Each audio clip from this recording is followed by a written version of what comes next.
우리는 지난 시간에 예수 믿는 우리는 예수님 안에서 예수님 때문에 신분이 바뀌었으니까 옛사람을 벗어버리고 새사람을 입어야 된다라고 이야기했었습니다. 그러니까 이방인의 삶, 그걸 허망한 말이라고 하는 말로 표현했는데, 눈을 가리고 걷는 사람처럼 목적이 없이 어디로 가는지 모르고 그냥 살다가 허무하게 끝내는 것 같은 이방인의 삶과는 구별되어야 하니까 우리는 거짓의 옷을 벗어버리고 참된 것을 말하는 옷을 입어야 한다고 그랬고, 분을 내며 분을 품어 나도 태우고 남도 태우고 또 원수 마귀에게 일터를 내주는 그런 옷을 벗어버리고 화해와 오래 참음의 옷을 입어야 한다고 그랬습니다. 그리고 더러운 말을 막 해서 성령님을 근심케 하는 옷을 벗어버리고 오늘 선한 말을 하는 옷을 입자고 했고, 도적질의 옷을 벗어버리고 구제할 수 있도록 선한 일을 하는 옷을 입자고 이야기했었습니다. 그래서 오늘 본문은 예수 믿고 예수님 때문에 예수님 안에서 신분이 바뀌고 새 사람의 옷을 입은 사람들은 그들의 삶은 도대체 어떻게 해야 하는가? 소위 새 사람의 삶은 어떤 것이어야 하는가를 다른 언어로 말해주고 있는 것을 보게 됩니다. 우리 1절 2절을 같이 한번 이제 읽어보겠습니다. 시작.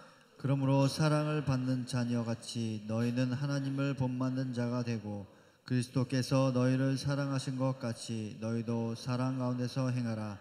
그는 우리를 위하여 자신을 버리사 향기로운 제물과 희생 제물로 하나님께 드리셨느니라. 이게 보니까 사랑을 입은 자녀같이 하나님을 본받는 자가 되고 그랬어요. 하나님을 본받는 자가 되는데 사랑을 입은 자같이, 그리고 두 번째로는 이전에서는 그리스도께서 너희를 사랑한 것 같이 사랑 가운데서 행하라 하고 이야기했어요. 그러니까 주님을 본받는 자, 하나님을 본받는 자가 되고 그리스도의 사랑을 행하는 자가 되라고 이야기했는데, 이 말은 하나님의 사랑을 본받아서 사랑하라는 이야기입니다. AD 한 1400여 년경, 그러니까 지금으로부터 한 600여 년경에 소위 토마스 아킨퍼스라고 하는 사람이 있었습니다.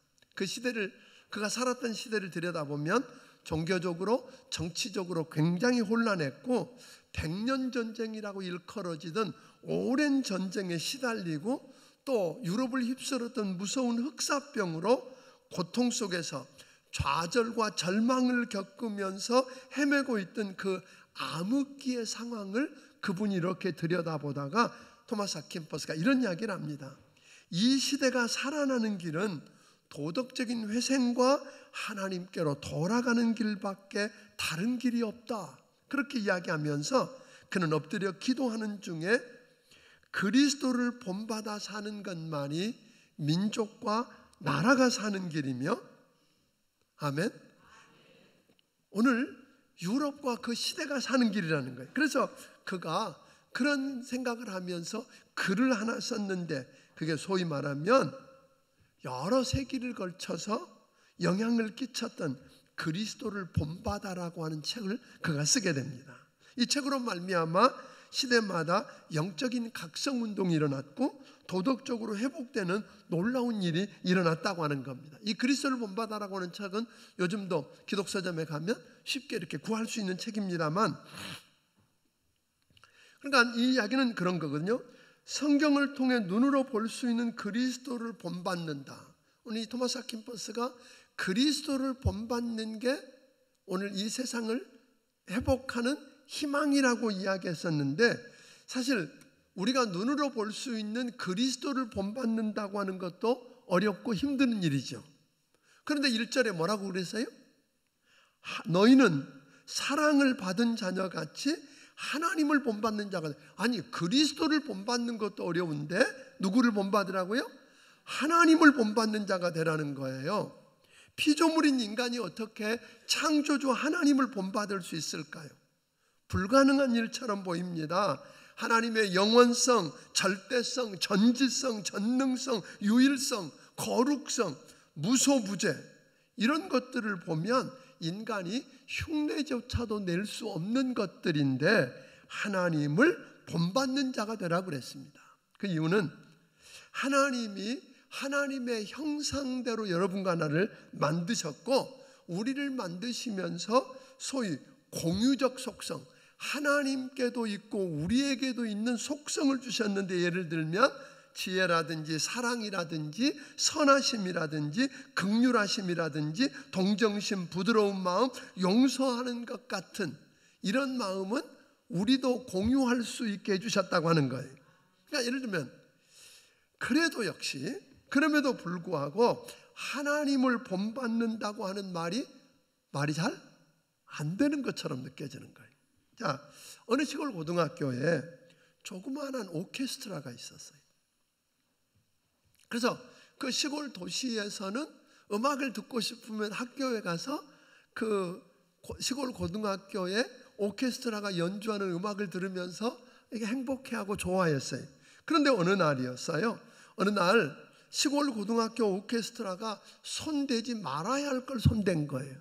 소위 말하면 베토벤 교향곡 9번을 연주하겠다고 나선 거예요. 그러니까 그 어려운 곡을, 그 장엄한 곡을 연주해내려고 하니까 이게 안 되는 거예요. 그러니까 삑삑거리고 소음이 나고 아주 야단이 났어요. 그런데 그렇게 삑삑거리고 엉망으로 연주를 했지만 그 시골 도시 사람들은 그 고등학생들이 아주 형편없지만 연주해내는 그 오케스트라를 통해서 베토벤 9번, 소위 교향곡 9번을 처음으로 들을 수 있었다는 겁니다. 여러분, 고린도후서 4장 7절에 보니까 우리가 이 보배를 질그릇에 가졌으니 이는 힘이 큰 능력이 우리에게 있지 않고 하나님께 있음을, 있지 않음을 알게 하려 함이라. 오늘 여기 보니까 하나님께서 여러분과 내게 보배, 보화를 맡겨주셨는데 그 너무나 귀한 보배와 보화를 스위스 은행에다 맡겼다고 이야기 안 하신다는 거예요.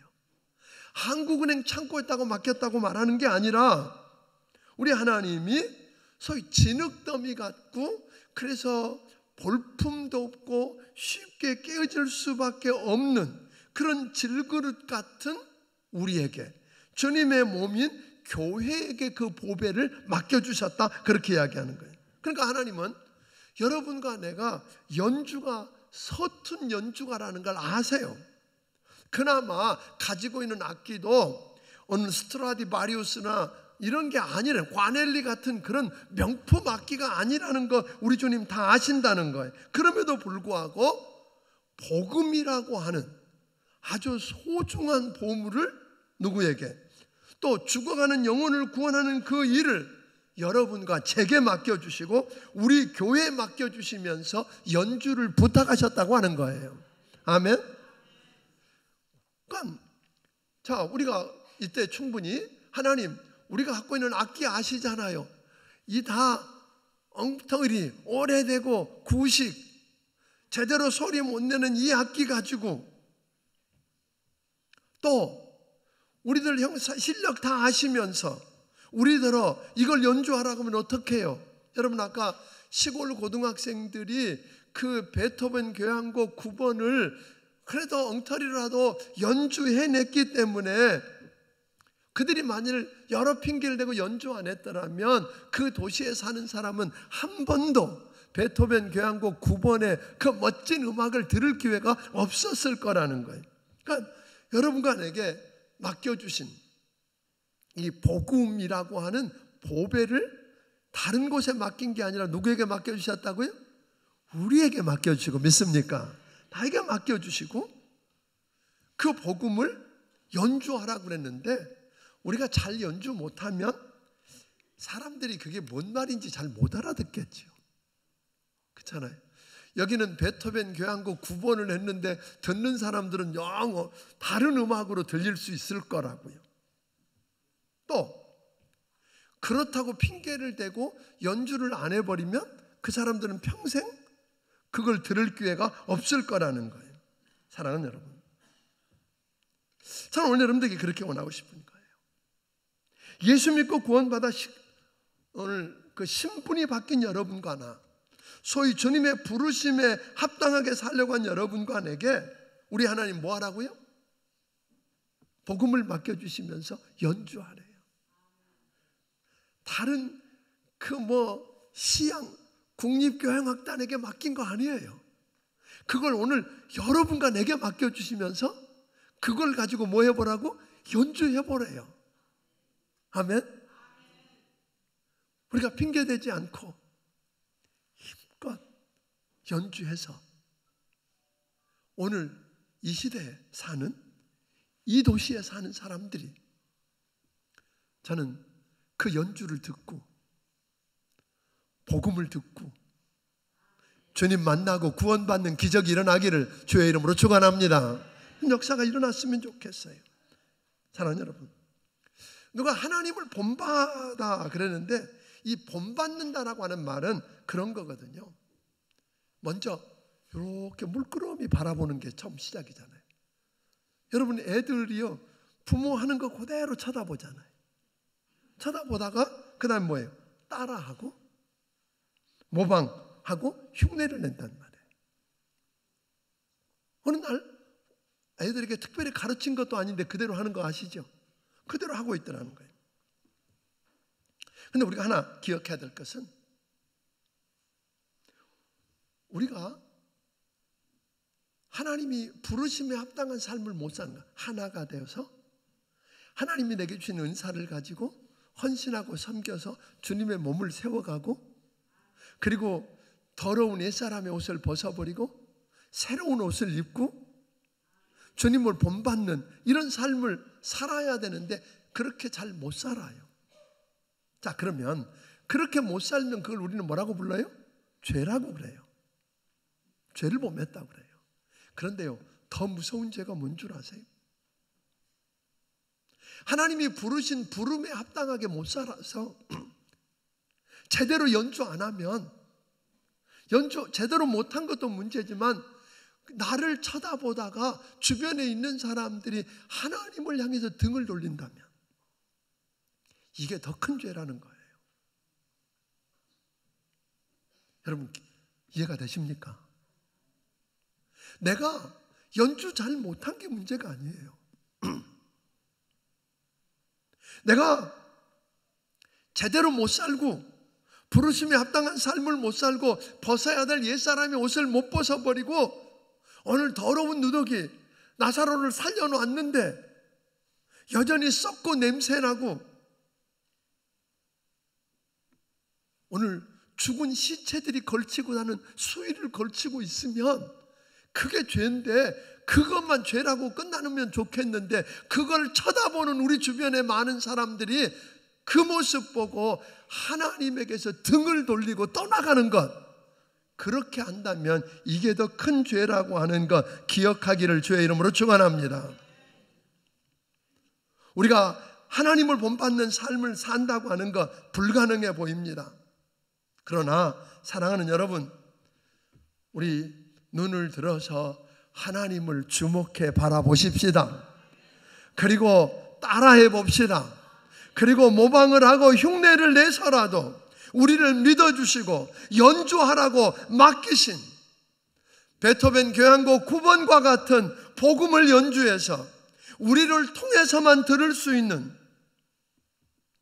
그 복음의 소식을 우리 주변에 있는 자들이 듣고 구원받을 뿐 아니라 오늘 우리 오케스트라 단원으로 함께 와 앉는 기적이 일어나기를 주의 이름으로 축원합니다.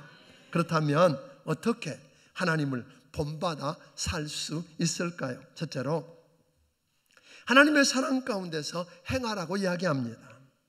하나님을 본받아 살려면 하나님의 사랑 가운데서 행해야 하는데, 하나님을 본받아 사랑 가운데 행하려고 하면 먼저 하나님의 사랑을 입어야 된다고 이야기합니다.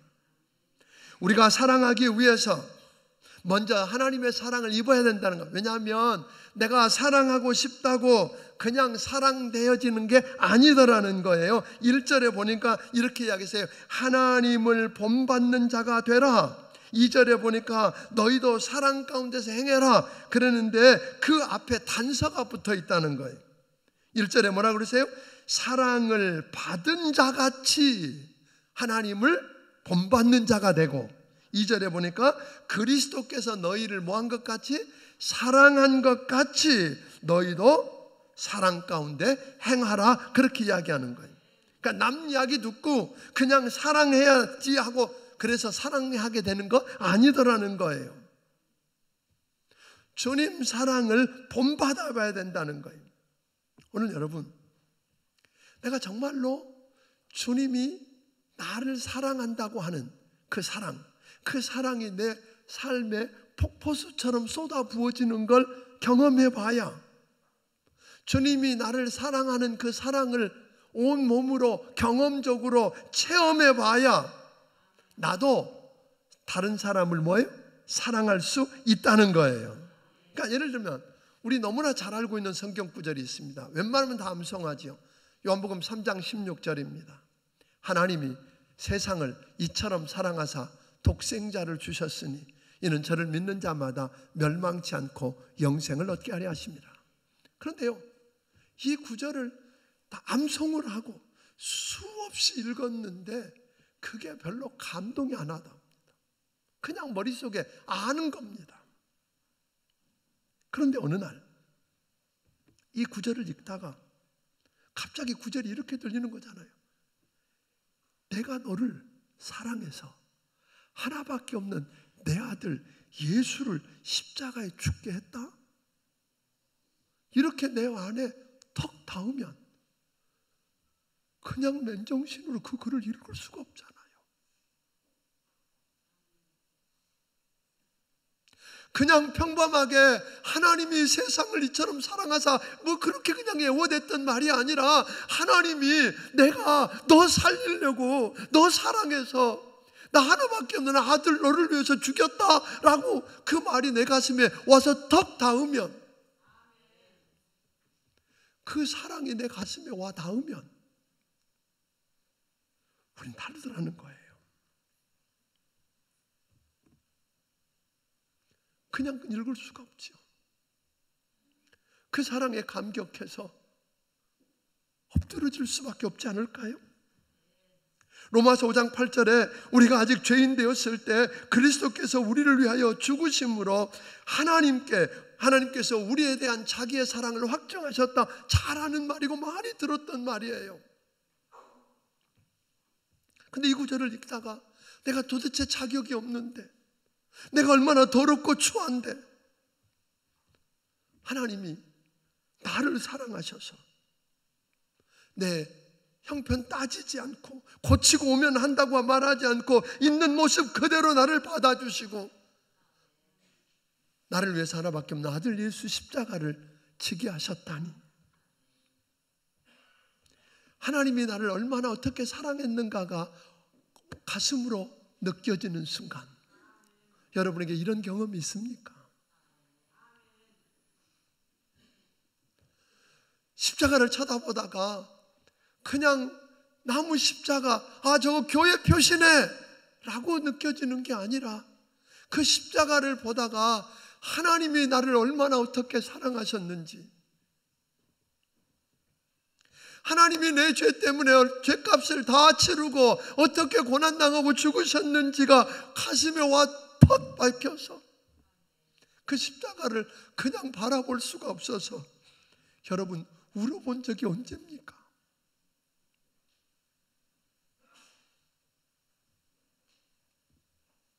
그 십자가를 보면서 하나님이 나를 조건 없이 다 내어주셨다.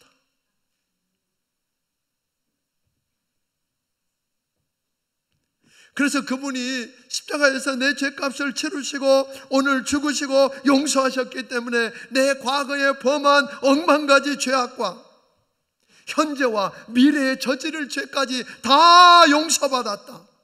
그 용서받은 감격이 여러분에게 있냐는 말입니다. 내가 용서받았다. 정신병동에 고생하고 있는 많은 환자들 가운데서 그것에 사역하는 분이 그렇게 이야기합니다. 정신병동에 있는 환자들 가운데 자기가 용서받았다고 하는 확신만 시켜줄 수 있으면 절반은 건강해져서 나갈 거랍니다.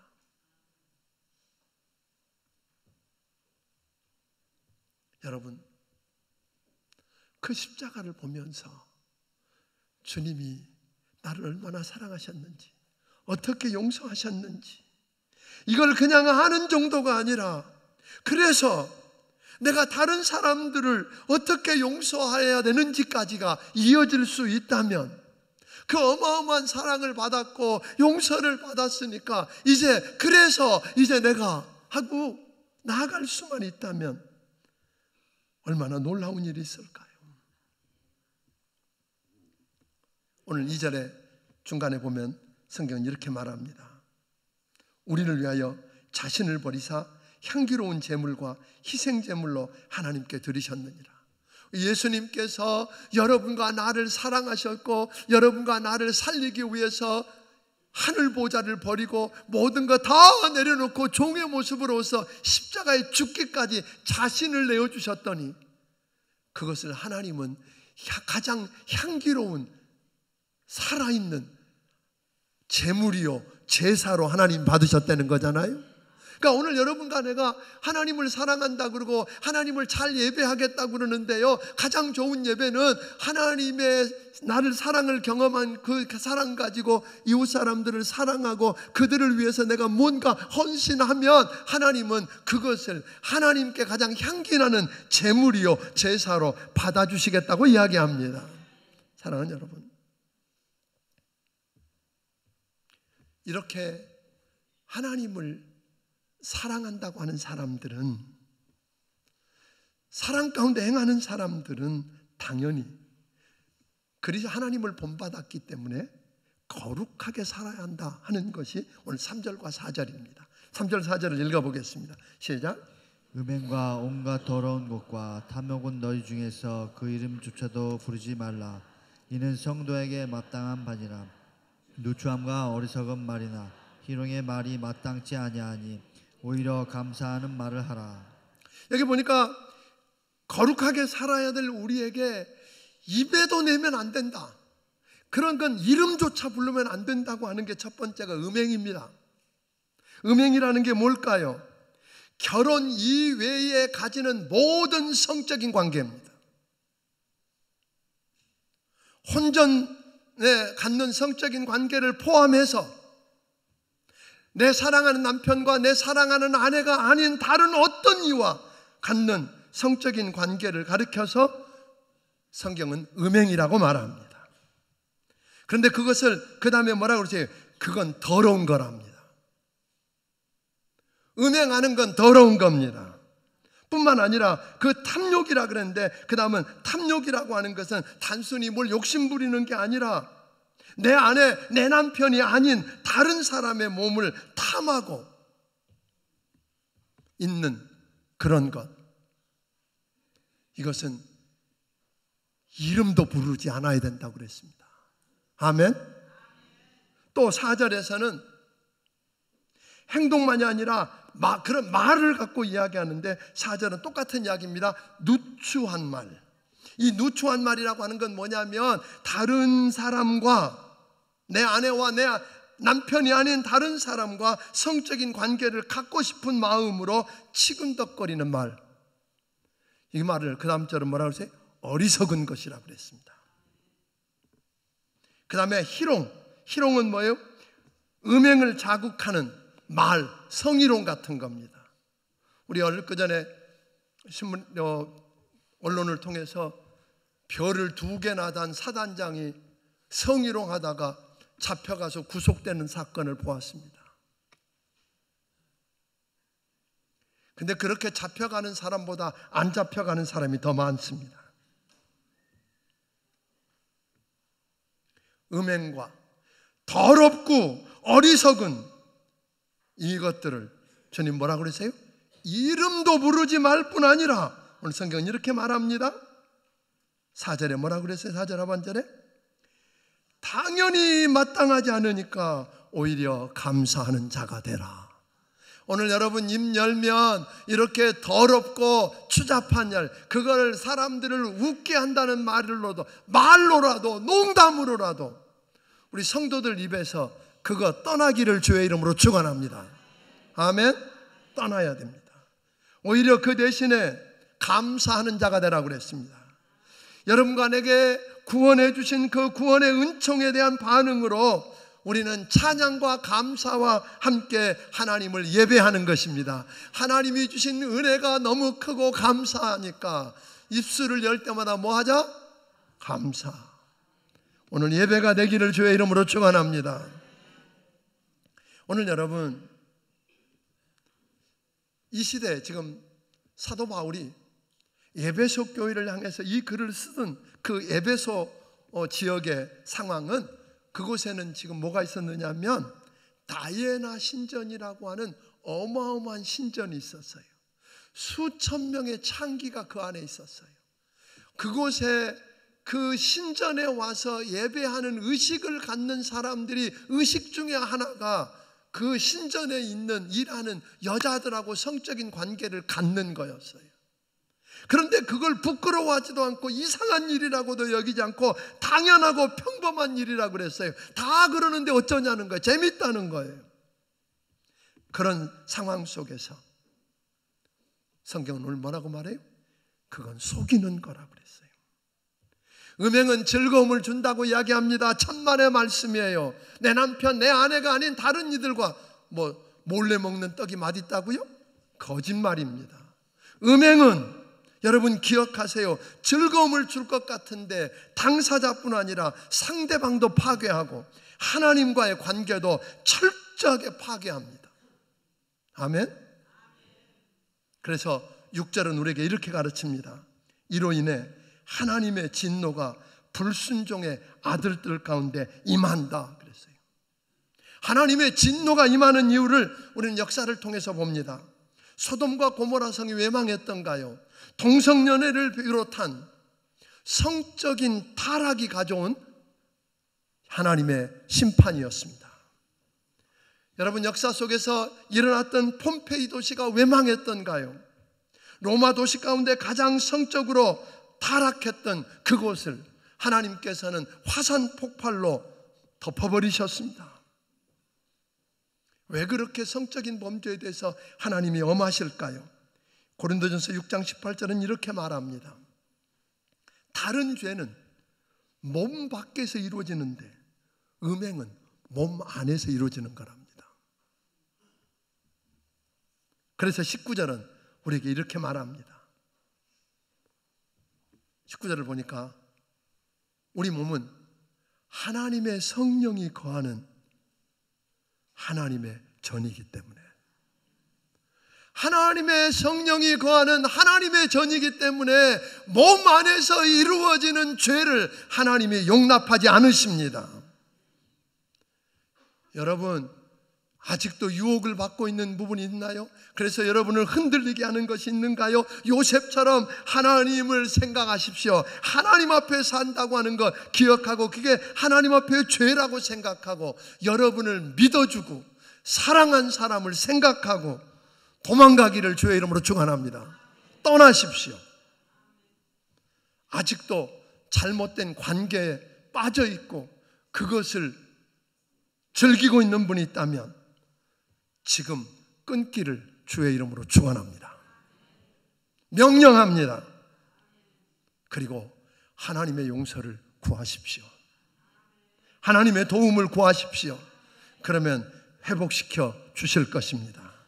둘째로 빛 가운데 행하라고 말합니다. 하나님을 본받는 삶은 사랑 가운데 행하는 삶일 뿐 아니라 빛 가운데 행하는 것이라고 말합니다. 8절을 읽어봅니다.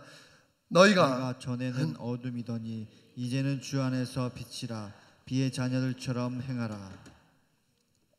오늘 빛 가운데 행하라고 그랬어요. 여러분들이 요한 1서를 쭉 공부하다 보면 거기에 하나님을 누구라고 표현하냐면 하나님은 빛이라고 표현하고 1장 5절에서 4장 8절에 보면 하나님은 사랑이라고 표현했어요. 오늘 1절에 보면 우리는 하나님의 자녀라고 그랬어요. 그러니까 오늘 여러분과 나는 하나님은 빛이시고 하나님은 사랑이시고 우리 예수 믿고 구원받아서 하나님의 자녀가 된 여러분과 나는 빛의 자녀입니다. 아멘. 그러니까 당연히 빛이신 주님이 우리 안에 계시니까 우리를 통해 뭐가 나타나요? 빛이 나타나야 합니다. 사랑 가운데 행해야 합니다. 빛 가운데 행하기를 주의 이름으로 축원합니다. 그런데 우리가 빛 가운데 행한다는 말이 뭔가? 오늘 5장 9절은 같이 한번 읽어보겠습니다. 시작. 빛의 열매는 모든 착함과 의로움과 진실함에 있느니라. 우리가 빛 가운데 행한다고 하는 말은 뭐 하는 거예요? 결국은 빛의 열매를 맺는 거라는 거예요. 빛의 열매는 다른 게 아니라 첫째가 뭐라고 해요? 착한 거래요. 그러니까 여러분, 예수 믿은 지 5년 10년 지났는데 아직도 사람들이 사납다고 그러고 악착 같다고 그러고 독하다고 그러고 절대로 손해 안 보려고 하는 사람이라고 한다면 잘못 믿은 겁니다. 예수 믿은 지 5년 10년이 지났는데 여러분의 얼굴이 굳어있고 도끼가 나온다면 잘못됐다는 겁니다. 말에 독이 나오고 사나운 말이 나오면 잘못 믿은 거랍니다. 구원받았다면 착한 사람이 되어야 된다고 말합니다. 마태복음 5장 14절 15절 16절에 보니까 우리 주님은 여러분과 내게 보세요. 너희는 세상의 빛이라 그랬어요. 빛 대신 예수님을 마음속에 모셔드리고 구원받았으면 우리는 뭐예요? 빛이 되어야 합니다. 아멘. 그것을 16절은 구체적으로 이렇게 설명합니다. 16절 한번 주세요. 같이 읽습니다. 시작.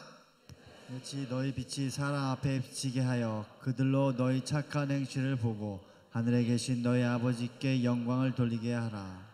여기 보니까 예수 믿고 구원받았으니까 착한 사람, 착한 행실을 보고 하나님께 영광을, 물론 착해서 구원받는 거 아니에요.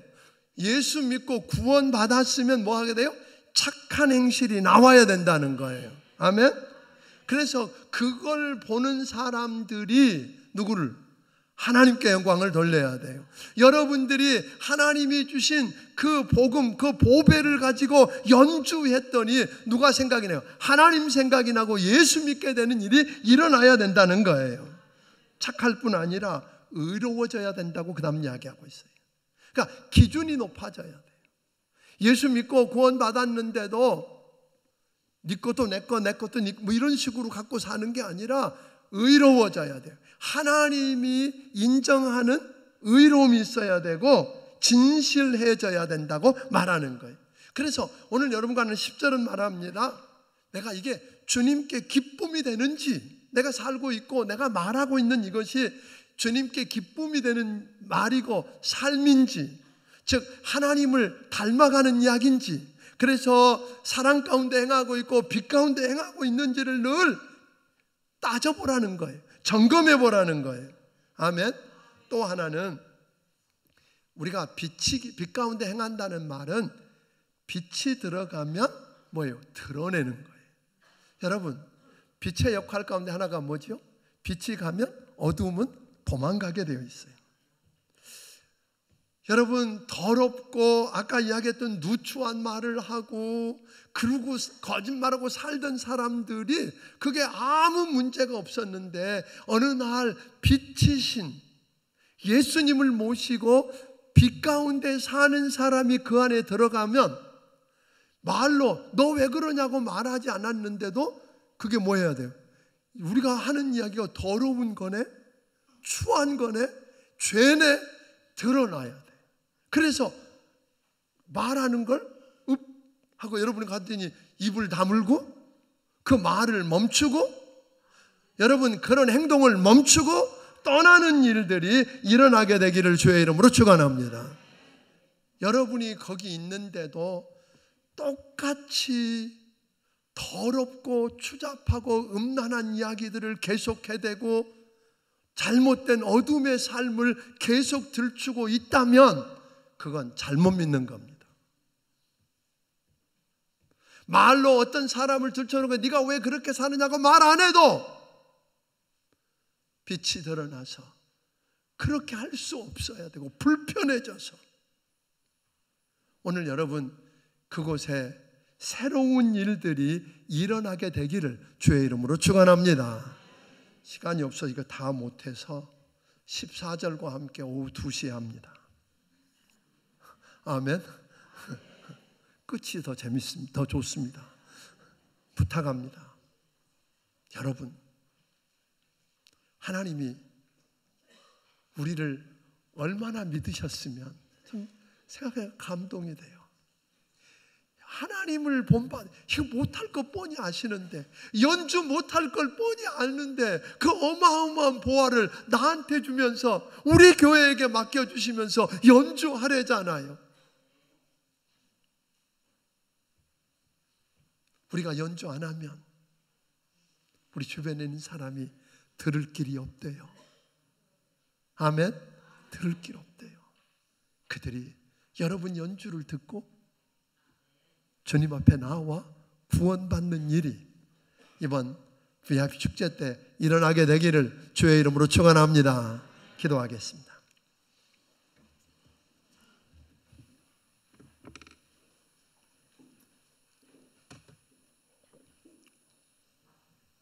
고마우신 아버지 하나님,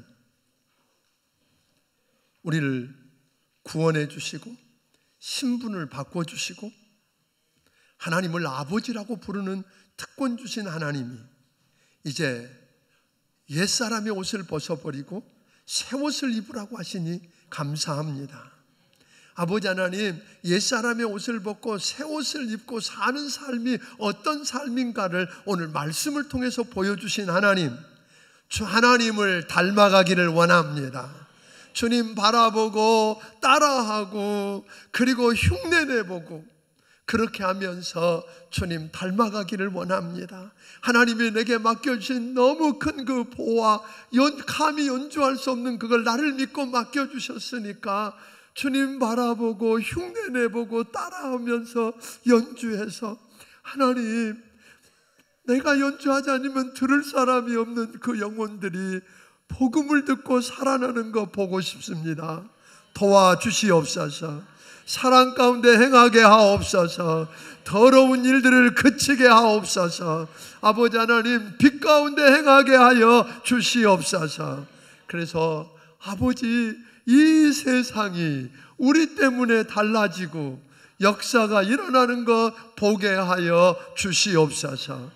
주의 은혜가 너무 크고 감사해서 하나님 주신 것 중에 10의 1조와 감사의 물과 선교헌금과 여러 가지 모양의 정성을 드리오니 주여 받아 주시옵소서.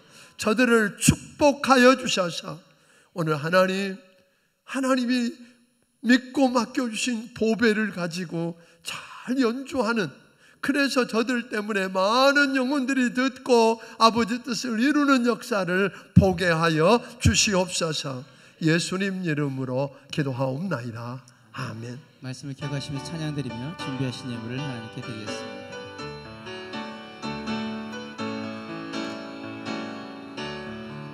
그 크신 하나님의 사랑 말로 다 형용 못하네. 저 높고 높은 별을 넘어 이 낮고 낮은 땅 위에 죄범한 영혼 구하려 그 아들 보내사 화목제물 삼으시고 죄 용서하셨네. 하나님 크신 사랑은 증량 다 못하네.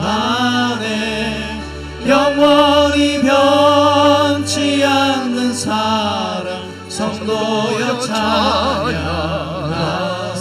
3절 합니다. 하늘을 두루마 다리 삼고 바다를 먹물 삼아도 한없는 하나님의 사랑 다 기록할 수 없겠네.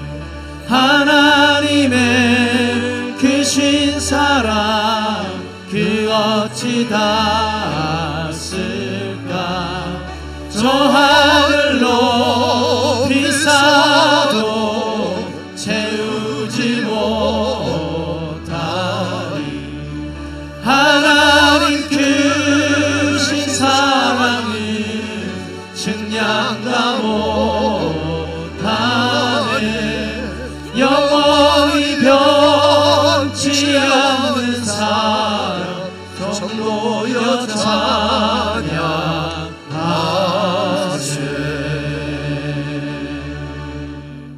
이제는 우리 주 예수 그리스도의 크신 은혜와 하나님 아버지의 무한하신 사랑과 성령님의 감화 감동하시고 역사하시며 교통하심이